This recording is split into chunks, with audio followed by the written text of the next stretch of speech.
Glen Burtnik, thanks so much for being a part of the Working Songwriter podcast. When I think of a music city, I think of Los Angeles, Nashville. You could even think of downtown New York City. You've been defined musically and personally by a connection with the very deep music scene that there is in northern New Jersey. You're born and raised in North Brunswick, and now you make your home in Asbury Park.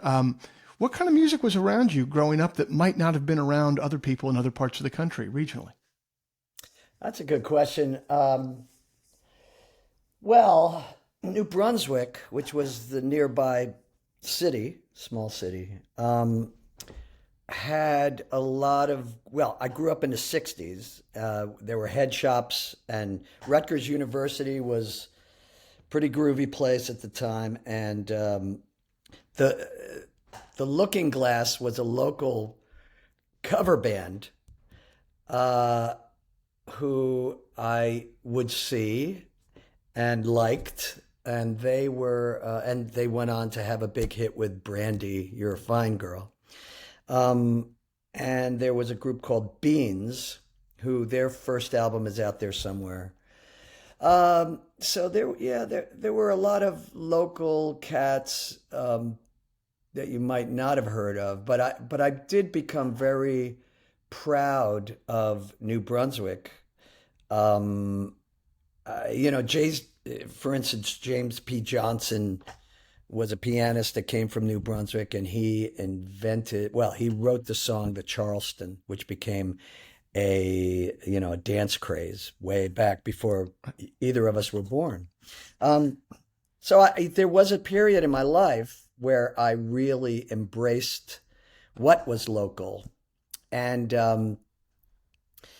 that led to me. There was one album I did. I had a little jam band called the Slaves of New Brunswick that played weekly in New Brunswick, and we put out an album of songs inspired by the city of New Brunswick. So crazy as that is, you know.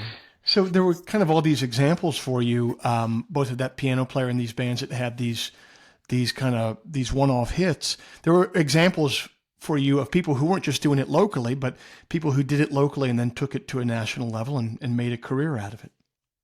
For sure. When I was a kid, there was a band called The Zoo, and they were known as the coolest long-haired band. And I'm saying a kid, I was like, this is kind of during the British invasion, Beatles, Stones era, Dave Clark 5 stuff. And there was this group called the Zoo.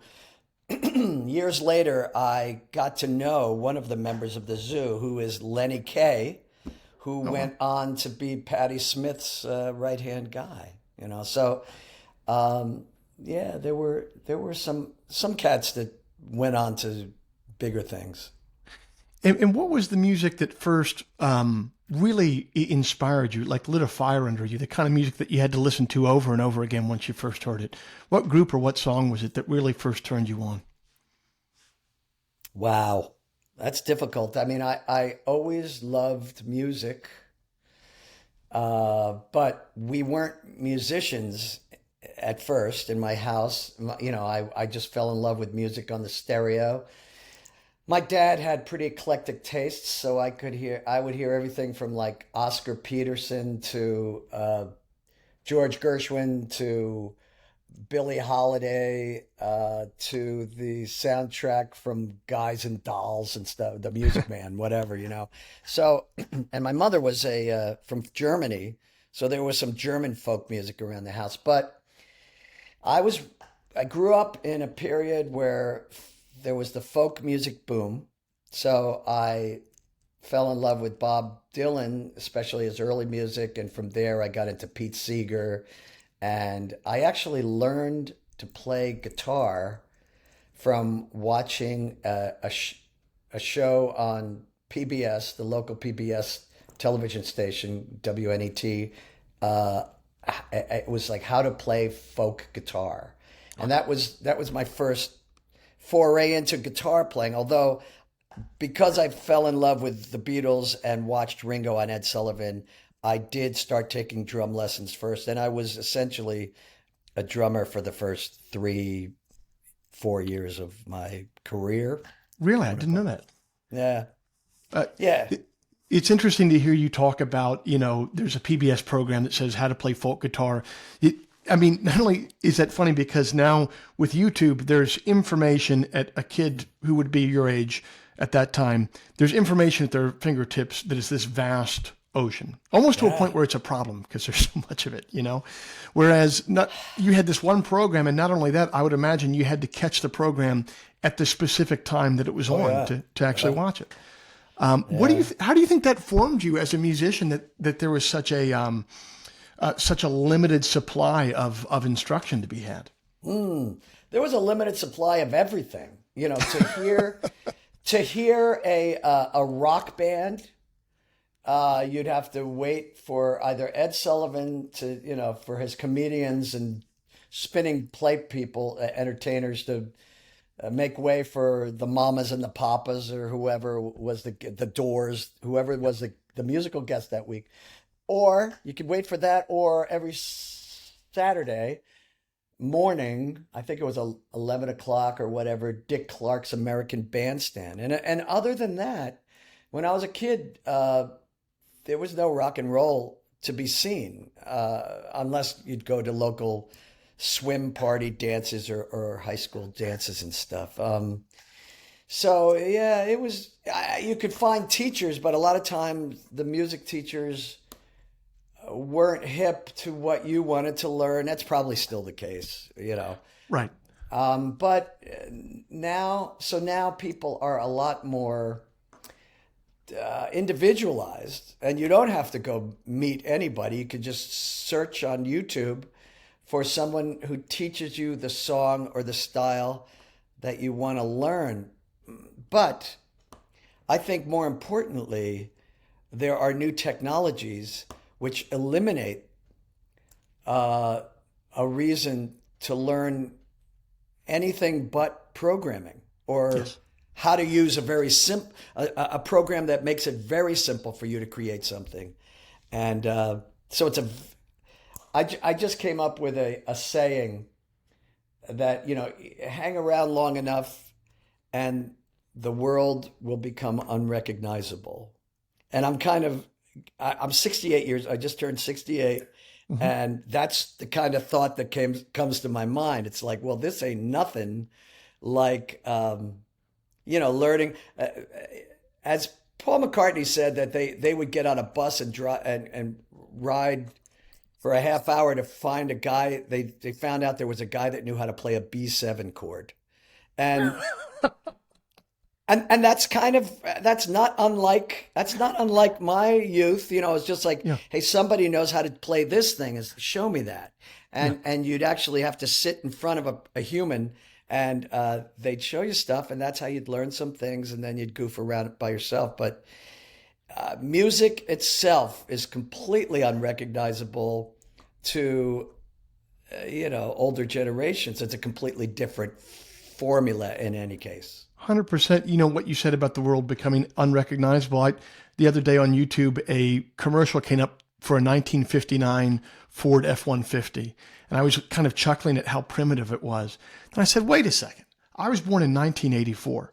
So when I was born, this commercial would be the equivalent, 25 years ago from right now would be like the year 2000 when I was in high school. So I'm like, man, this 1959 Ford commercial seems like it was made in the Bronze Age to me. But man, it wasn't that long before I was born. It is amazing. You're so right how quick everything moves, particularly with entertainment, technology, and media, where it becomes unrecognizable. You're absolutely right. Yeah, and I think it's accelerating too. It's incredible. And now we have, AI things to concern ourselves with. That's just it. So, you were mentioning a moment ago, like, why would a student coming up now learn anything besides like coding or programming for music in a certain way? And I think you're exactly right. We're already starting to see the Chat GPT for writing with AI. Well, do you think we could be that far away from being able to go and write a prompt that says, I want a 3.5-minute Glen Burtnik song in the style of Alice Cooper from 1987, and I want it to be 69 BPM. You know what I mean? Like, that's going to be the next thing. It has to be. Yeah. And How do you stand in the way of You don't. history? I was just offered a record deal, which that's a big deal, right? Hmm. Like I've had record deals back in the '80s, and they were big. There was a lot of money involved. Uh, that type of thing has dried up, at least for a guy like me. Yeah. But nevertheless, I was flattered and I was inspired somewhat. But uh, I didn't really like the parameters, and they wanted me to create music like I used to create. They wanted me to Hmm. kind of be an '80s artist again, Hmm. and that's uninspiring to me. So I turned it down, which is a big deal, because we all, or many of us, grow up thinking that all you need is a record deal and then you've made it, or whatever fantasy that is. So, but when you mentioned this, the thought did come to mind. I'm like, hey, maybe I should take that offer, take the money this label is offering me, and find some AI program that will create what I used to create, but make it novel enough so that it will be a new song written by me, Yeah. or a new album's worth of songs, and that's pretty sci-fi. Yeah. Yeah, I mean, it really is. I was reading an article recently on AI. It was brilliantly written about like all the different implications that this could have. And then you get about halfway through the article and it says, did you enjoy the article so far? Because everything that you just read was written by Chat GPT itself. Ain't that something? Ain't that So something? yes, and so right now, I have seen a few things with music and a few things with video that look primitive, and you can tell that they were made by AI. But stuff moves so fast; it won't be long. It won't be long, before all that gets going. So, well, whatever. That's hold on. Let's go back in time. We've gotten ahead of ourselves, and we've gotten very doom centric here. Your first. Your first foray into the business itself, when you kind of take a step onto the professional stage or the national stage, what I can tell was actually not necessarily in clubs. It was actually on Broadway, playing along Marshall Crenshaw in a production of Beatlemania. Um, can you describe that initial foray into the professional music world and what you learned from it and how you enjoyed it or didn't enjoy it? Well, first of all, I had played dances and bars. Hmm. I think I was 23 when I answered that ad in the New York Village Voice, looking for Beatle look-alike sound-alikes, and yeah, that was a big thing. That might have been the first time I ever auditioned for anything. And auditioning is, or was, yeah, it's an intimidating process. I mean, I would assume that people do it via email nowadays, but going into New York City, grew up in the suburbs, and going into the big city, uh, going into a professional rehearsal studio, and getting up and playing bass and singing Beatles songs to a room full of people who are judging you. Uh, that was a big deal for me at the time. Although I was arrogant enough to not really care a lot about it. I thought that I was so great. I thought I was better than I was, to be honest. But I did know my way around music, and it was pretty cool for me because I grew up listening to the Beatles, and it was no stretch for me to study. I did some studying. I studied the bass lines as close as I could with headphones and vinyl at the time, and I learned McCartney's phrasing and vocal parts and interest. And I've always said I didn't go to college. I went to Beatlemania because what I did find there was a higher caliber than I was used to of trying to perform Beatle music note for note, which it's like the canon of popular music, at least to my generation, studying their music, which hasn't gone away yet. It's a great foundation to build everything on. But yes, so I auditioned. I was put in a band with Marshall Crenshaw, who came from Detroit, and two other guys, and we were flown out to L.A. for the L.A. company. There were three Beatlemania shows going on at the same time. There was one in Chicago, one in New York City, and one in L.A. So Marshall and I we were out in L.A., and that was my first trip to Southern California, which is a great experience, of course. And then we were there for, I don't know, 6 months or something. And then the show went up to San Francisco, another place I always wanted to be. And then after a few months there, we went down to San Diego. It was just a wonderful experience. And I met a bunch of peers doing the show who I am still in touch with. It's like army buddies, or like I said, I didn't go to college. I went to Beatlemania. So that was kind of our school into you. You can't be sloppy. You got to get it together. You're going to play in front of an audience in a real theater, in front of 1,000 people every night, or 1,500, whatever. Yeah. And, there is no way to actually join the fraternity of working musicians besides playing night after night for hundreds of hours. I mean, there's no way around that. There just isn't. So that was your boot camp there for sure. Which is what I think is missing for young musicians, for a lot of young musicians today. I think that you could be a TikTok star, without ever leaving your bedroom, so I'm not saying it's worse, but it's different, Well, it is, but so there still are people going around and playing the small clubs all the time, and I'm actually one of them. That's what I do for a living. But what's really funny is the people who achieve stardom are these TikTok stars. So what you start to find is they hire guys like me to go. It's not writing for. It used to be writing for maybe people who are on reality shows, and now it's writing for TikTok stars because they have a record deal, but they have no facility to be able to make good on the record deal because they've only ever just covered, John Mayer on TikTok before, and fine, good for you. But it takes a little bit more than that to compose your own music and make it compelling. I think you're right, but I don't know. Maybe not. I do think that experience is and will always be a great teacher. Yes. I hope you don't mind me walking around while I'm doing.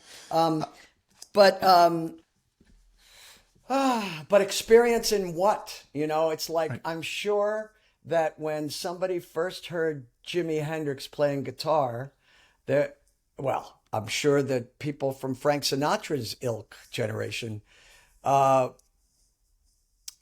they heard, Bob Dylan, let's say,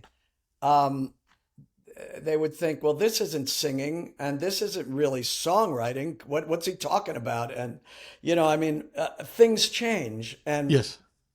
And now the process has changed. So I don't even have TikTok. I don't even have it on my phone. And that's how out of it I am. And there are stars, as you say, there are TikTok stars. And, so the formula has changed. Nevertheless, I've had a number of hit songs. I've had a bunch of songs covered. I have made a good living as a songwriter, but it's been a while since I've had any big hits. So the mailbox money is dwindling. Mm-hmm. And I used to make money as a songwriter. Predominantly now, my living is made by performing live, as often in theaters as bars. I'm still playing clubs. And I'm also, by the way, in 6 bands. So I'm juggling. And I agree that performing live is a very, very special charming, unique, not quite yet antiquated process. And as long as there are young performers, songwriters, singers, such as yourself doing this stuff, this is a typical old guy statement, but then there's hope. There's hope. Yes. But maybe it's just hope in something that I recognize, Talk to me then. How did you make the shift? Because you have written not only songs, but hit songs for Randy Travis, Jody Messina, Don Henley. How did you make, they're very different worlds, like the performing live world and particularly performing, kind of a theater review, and the writing world and the professional writing world. How did you make that transition from the all-on performance world to like the songwriter world? That's a good question. I first of all, I never gave up. And I was always insistent that I was as good as anybody. So there's when you're younger, there's ego and, and being adamant and tenacious, all of those things which suit a young artist. Those things kind of propel you to try anything and everything. Beatlemania, I didn't really have a lot of respect before I auditioned and saw the show. I thought, this is kind of jive, but it's a paycheck. But right. Nevertheless, getting in there, meeting other musicians and seeing how their approach was inspiring. And, I've written songs with Marshall Crenshaw, and that's an education, learning to collaborate with other guys that see things different than you do. But anyway, so after Beatlemania, I was always a songwriter. Like, going back, my first two chords that I learned on guitar were A minor and E. And I instantly made up some dumb song using those two chords. It was like, okay, hey, this is music, and same with piano. Just start banging on a piano and start to find patterns, and like I make a song up. So I was always kind of in the process. A lot of those songs were emulating songs that were already written by artists that I looked up to. There's a lot of imitation going on. And so I was always writing songs. After Beatlemania, I got into home recording. Really? Little, not too professional, semi-pro, we used to call it. And so I would make demos, and I would send my demos or hand my demos to everybody that I possibly could. I found a couple of attorneys who took my money and did nothing. But that sounds about right. Yeah, they promised that they were going to shop my music around. Maybe they did, and maybe the demos weren't very good. But I ended up connecting with somebody who connected me with A&M Records. A guy named John Carter signed me to A&M. I put out two solo singer-songwriter-ish albums in the 80s. And then I lost my deal. I left A&M. And right at that point, Patty Smyth, her manager, had heard my records and was impressed and hooked her up to write music with me. At the same time that I signed a record deal, Warner Brothers Music, Warner Chappell, approached me because they wanted a piece of my publishing. So I made a deal with them. So it's funny, as soon as you get the nod from one person, which in this case would have been Carter at A&M Records, that kind of legitimizes you somehow. And it makes everybody, or not everybody, but it gives you a calling card. And it cracks me up because it's like, well, these are the same songs that I had been shopping around a year earlier or three. And, but now I look like a safer bet, I guess. And, so having had my solo albums were okay. I had some airplay. There was one song called "Follow You," which got MTV airplay, and it got a certain amount of radio airplay throughout the country. It was like top 40, top 46, but I think 46 was the number. But anyway, so like I said, that made people sit down and listen to me, which was lucky. But also, then you got to keep their interest, and the songs better be decent, you know. And you learn when you dissect your songs for an album that you know is going to be released to a bunch of people. You do become a little more of a perfectionist and a little more careful with your lyric writing, with your production, your arrangement ideas, your chord changes, all that stuff, you know. So what were some of the things that you were learning at that point to make songs more compelling to hold people's attention? What were some of the skills, like very granular skills that you had to improve at to become a professional songwriter at that time? It's funny. I think it was John Carter who mentioned to me that I needed to bolster my bridges.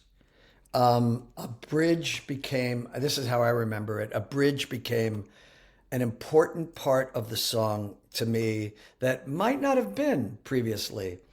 And, you know, and it was the 80s, the hook. The hook was above all, and the title and the hook and the length of a song. Also, it was the age of the drum machine. So you kind of became aware of time. And so those things are all becoming really important, and groove became important. Whereas most of us from the singer-songwriter ilk, we really work our stuff out in our bedrooms, on our bed, you know, and or sitting at a piano stool.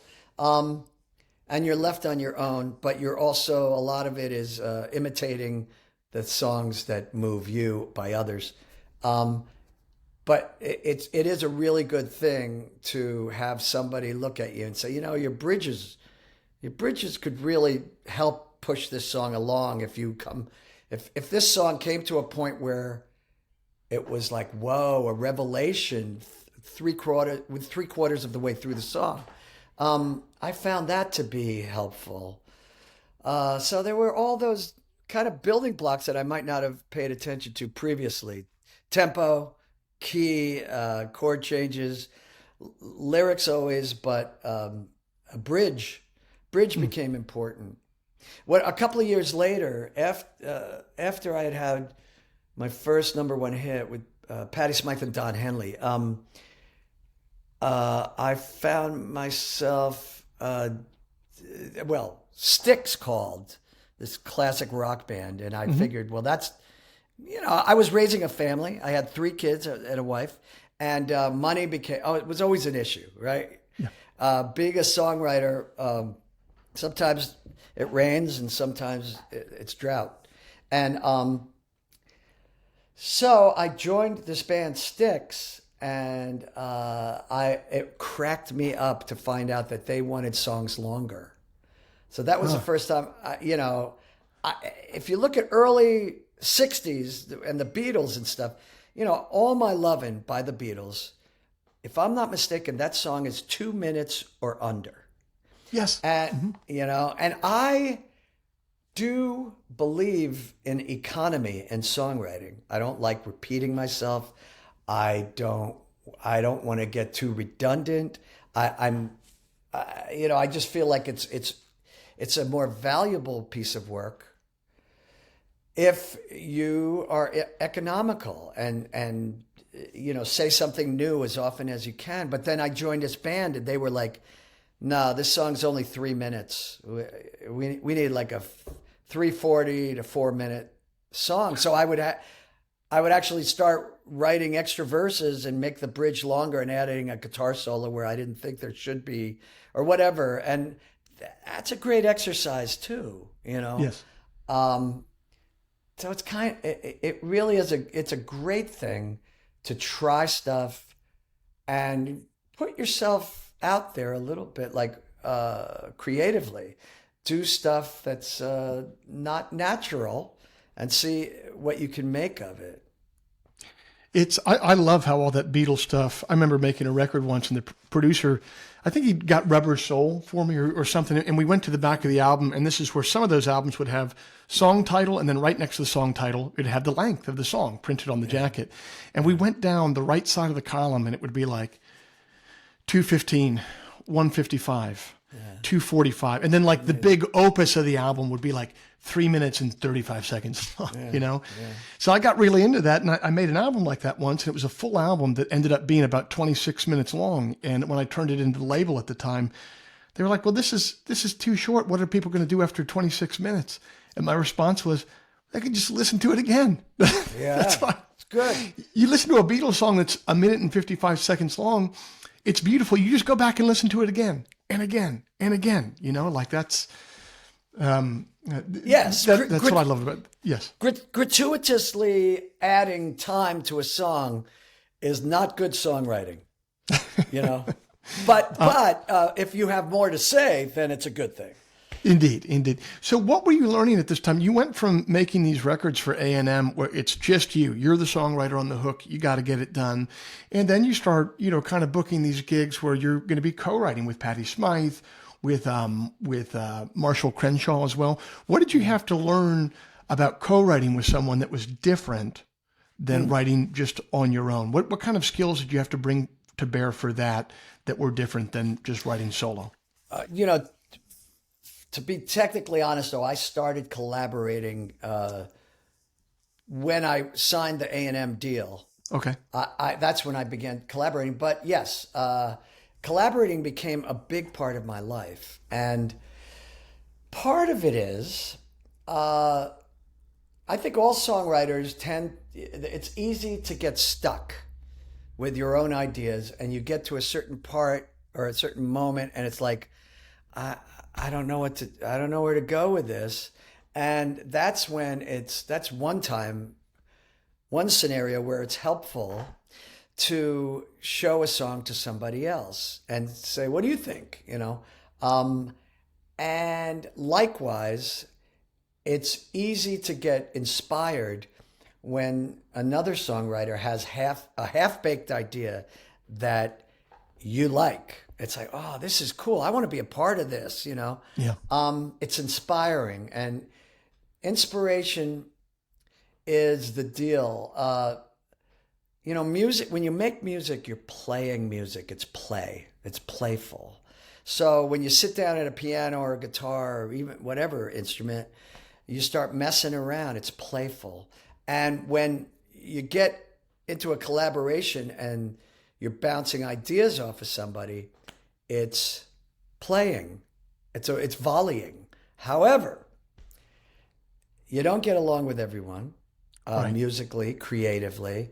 It's not without its risk. And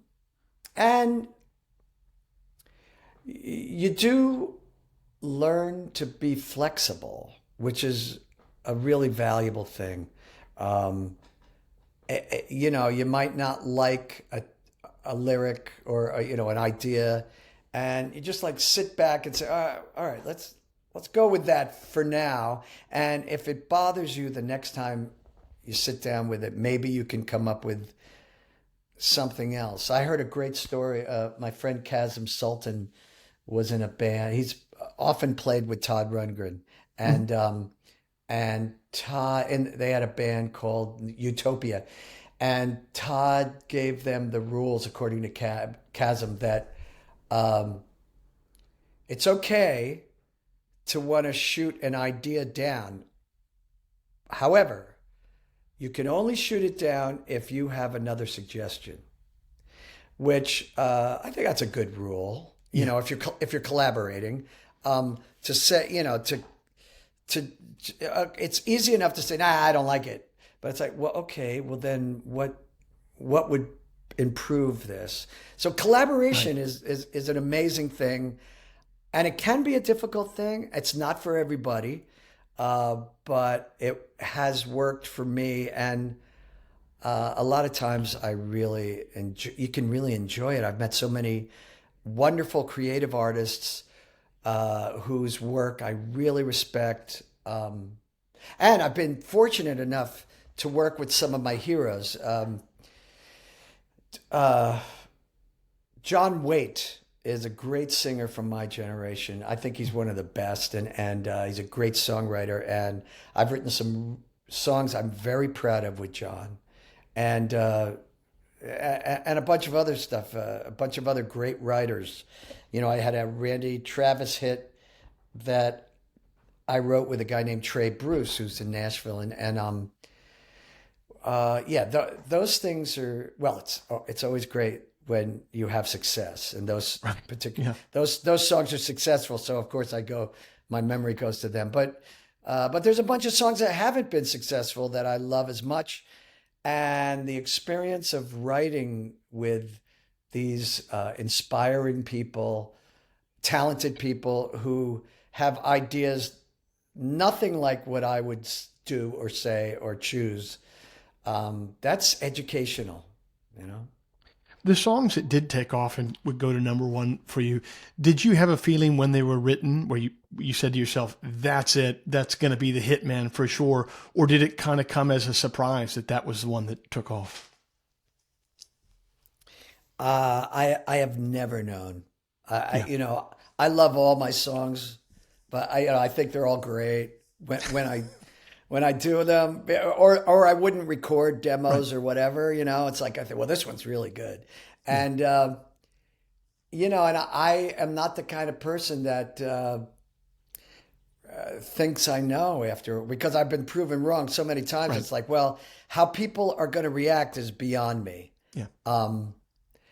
I will tell you that I don't know if maybe other artists experience this, but I have had success with songs that people get stuck on. Like locally in the Asbury Park area years ago, there's a song of mine called Here Comes Sally.